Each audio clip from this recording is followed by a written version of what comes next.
গ্রামটার নাম শিমুলতলা। মানচিত্র কিন্তু পুরনো রেললাইনের ধারে দাঁড়িয়ে থাকা শিমুল গাছগুলো এখনো সেই নাম মনে করিয়ে দেয়।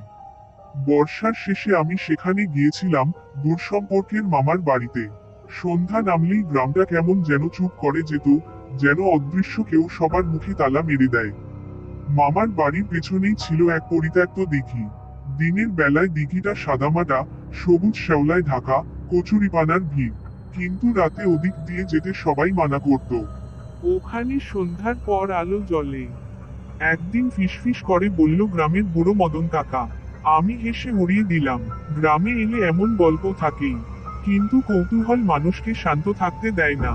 এক রাতে আষাঢ়ের অন্ধকারে আমি একা দিঘির দিকে গেলাম। বাতাস ভারী, শিমুল পাতার ফাঁক দিয়ে চাঁদের আলো ঠিকরে পড়ছে।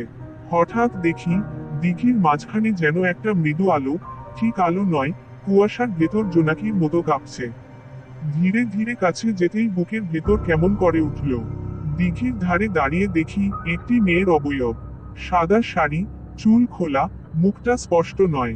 সে দিঘির জলের দিকে তাকিয়ে আছে। আমি কথা বলতে গিয়েও পারলাম না। হঠাৎ সে ঘুরে দাঁড়ালো। আশ্চর্য, ভয় লাগার বদলে চোখে গভীর এক দুঃখ। এখানে কেউ আসে না বহু বছর। তুমি কেন এলে? গভীর কণ্ঠে বলল মেয়েটি। কণ্ঠস্বরটা যেন হাওয়ার সঙ্গে মিশে যাচ্ছে।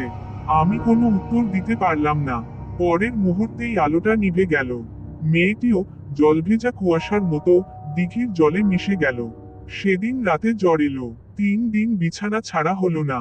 জ্বর ছাড়ার পর মদন কাকা বললেন, ও মেয়েটা ছিল রেললাইনের স্কুলমাস্টারের মেয়ে। বহু বছর আগে এক ঝড়ের রাতে দিঘিতে নেমে আর ফেরেনি। কিন্তু তার আলো, ওটা এখনো খোঁজে কাউকে, যে তাকে মনে রাখবে।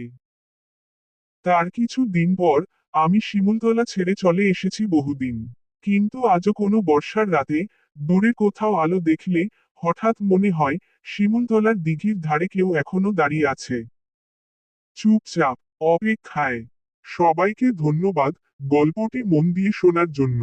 এমনই রহস্যময় গল্প শুনতে চ্যানেলটি সাবস্ক্রাইব করুন এবং বেল আইকন প্রেস করে সাথেই থাকুন। ধন্যবাদ।